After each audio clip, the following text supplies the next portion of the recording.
So we're going to move on to Chad Hughes with the Elk River Alliance, who's going to be talking about the action on riparian and wetland habitat restoration. So you can go ahead and, if you'd like to turn your camera off, and then Chad, there you are. Perfect. And I'm having trouble indicating the 10-minute time, so I might just have to unmute and let folks know.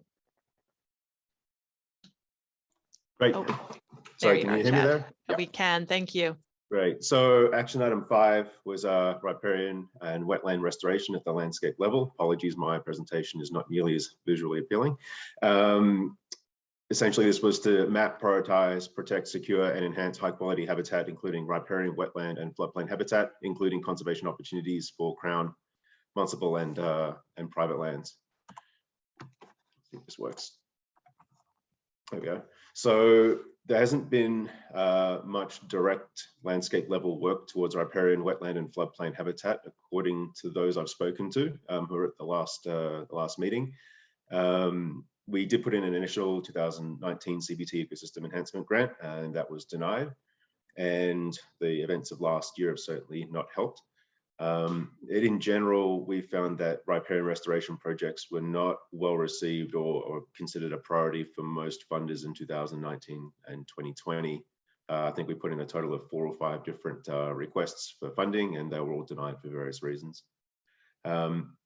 So in late 2020, we started to shift focus towards Cottonwood and looking at more the actual riparian zones, looking at floodplain, riparian, and then wetland areas as well.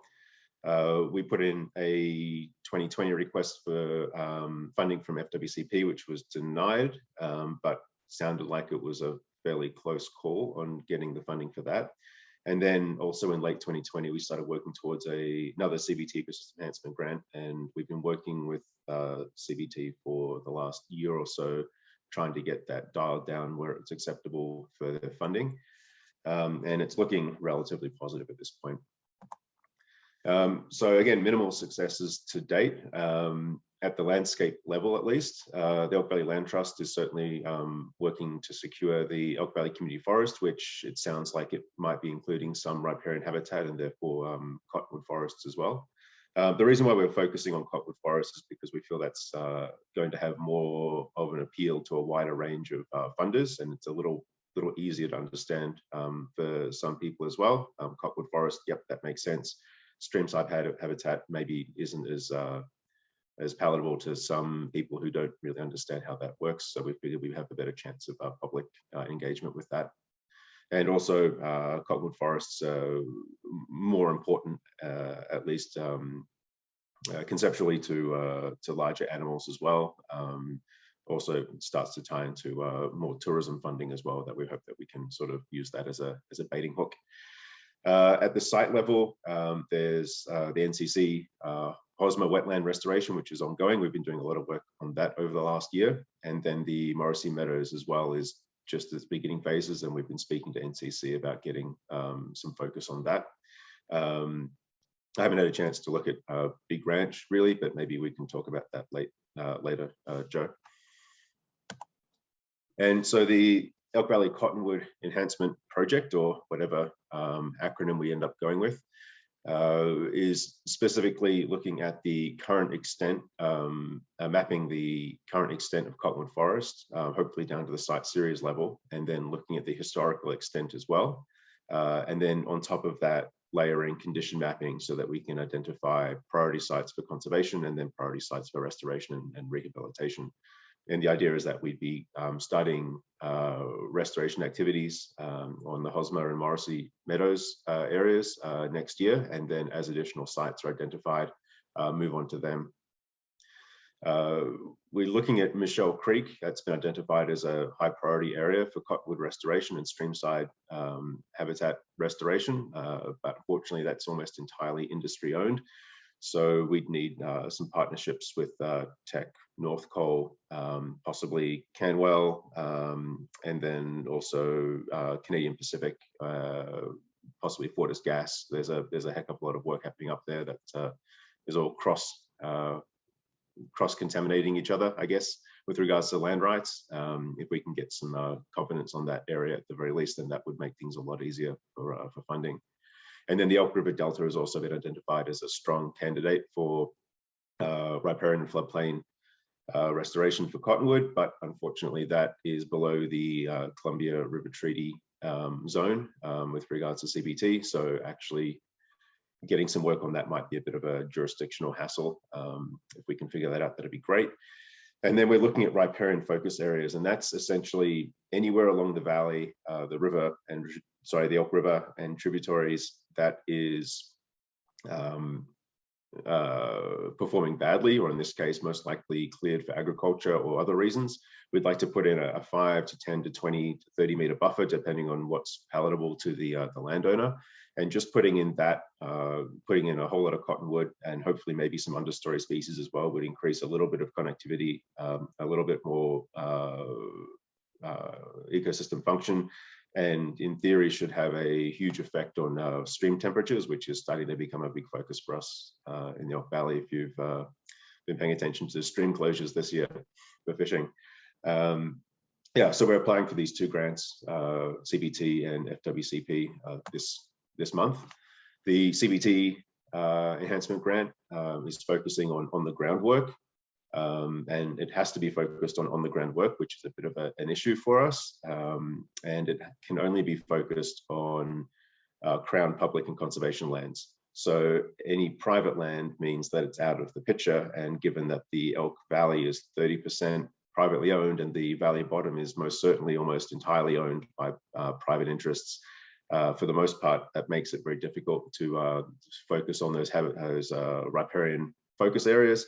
And it also makes it difficult to sort of start any large scale restoration.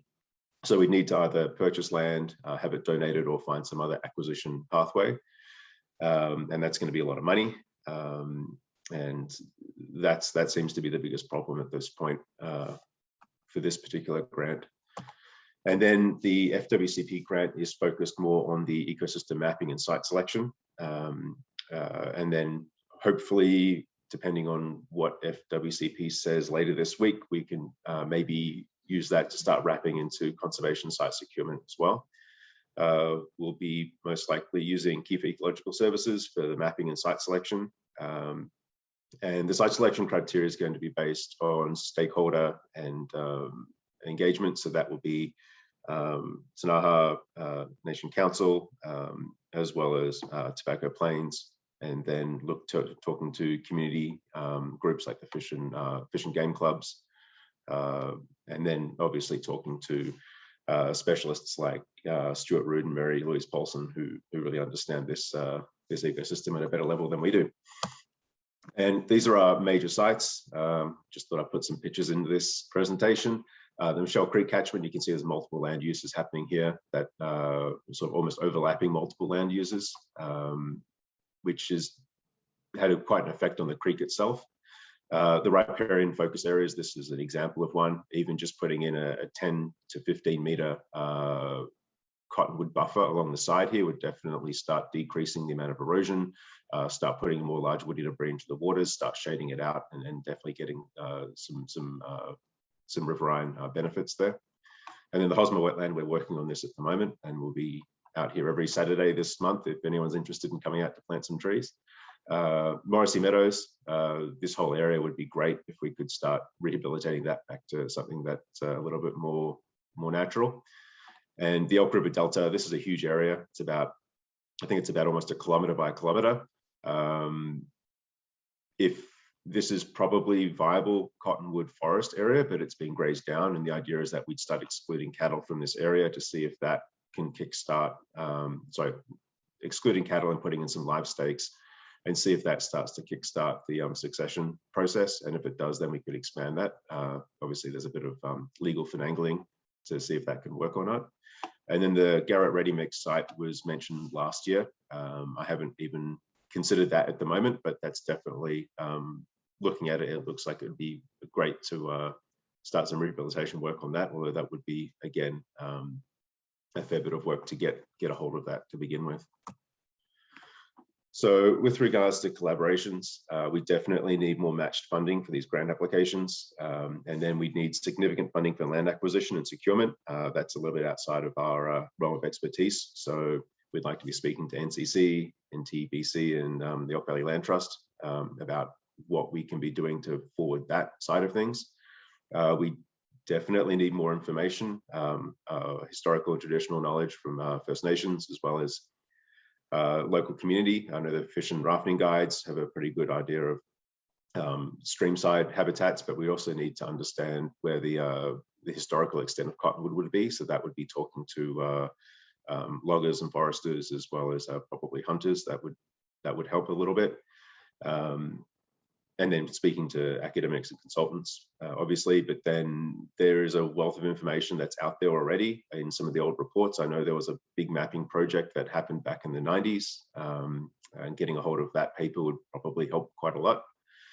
And then with regards to land conservation, that's a bit of a no-brainer, but we are looking for industry partners as well, Teck and North Coal particularly, and then maybe Canada Pacific and NWP Coal.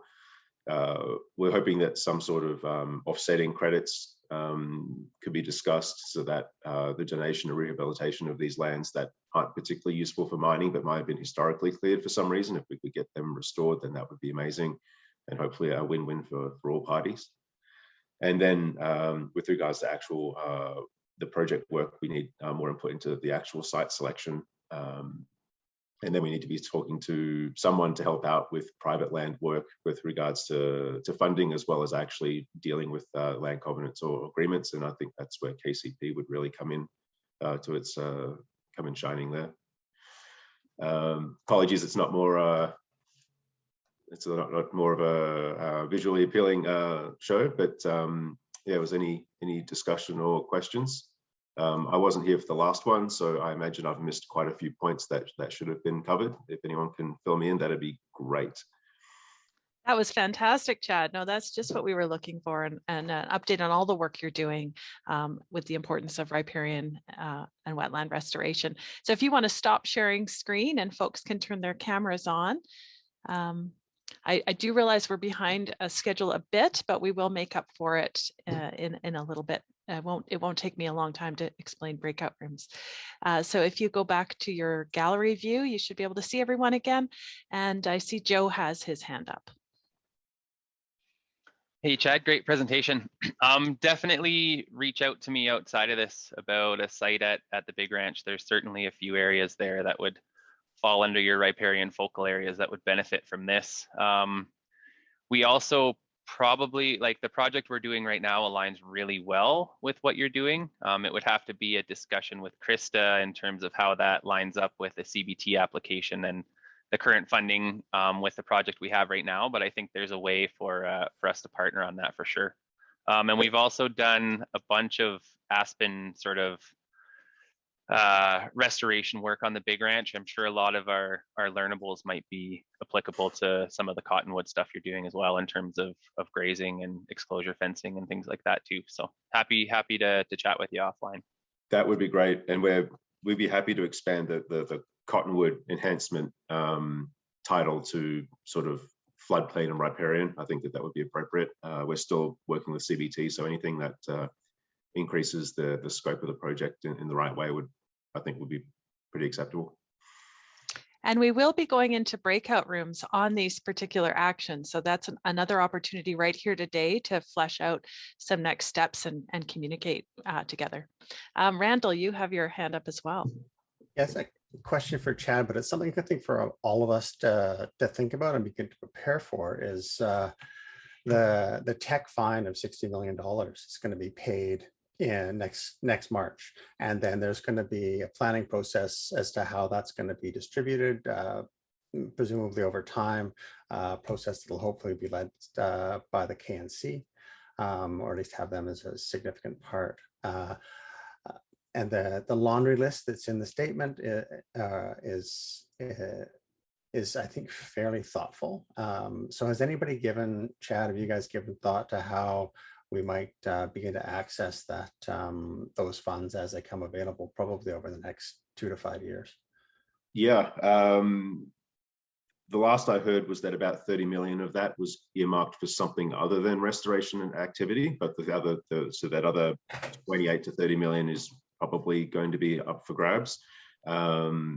my concern is the last fine, the EDF funding was about $1.4 million, and that was given a 1 month window to apply for and come up with a project if you didn't already have one. So I'm hoping that there's a little bit more of a warning for this chunk of change. And I know we've got feelers out already, speaking with the government, trying to figure out exactly when that's going to become available. But if the last fine is anything to go by, we won't be seeing that till 2030. So hopefully that comes a bit quicker this time. Yeah, I would be hopeful, but I do put that out as something that KCP bringing us together can hopefully let us give some thought to. That's an That's a excellent great point, point. Randall. Mhm. Juliet, I just want to make sure that, Chad, that you've seen what Clayton put in the chat box, which is that the Garrett Ready mix is great grizz habitat too, and he'd suggest adding grizzly bear into your grant asks. The rehab will have benefits for grizzly bears for sure. Yep, that's something we've been putting into our grant applications already, but maybe we can make a bit more of an emphasis on that. Maybe there's some colored bears that have been hanging out and going right through there. That might be a nice map. Yeah, actually, Clayton, let's talk later. Yeah.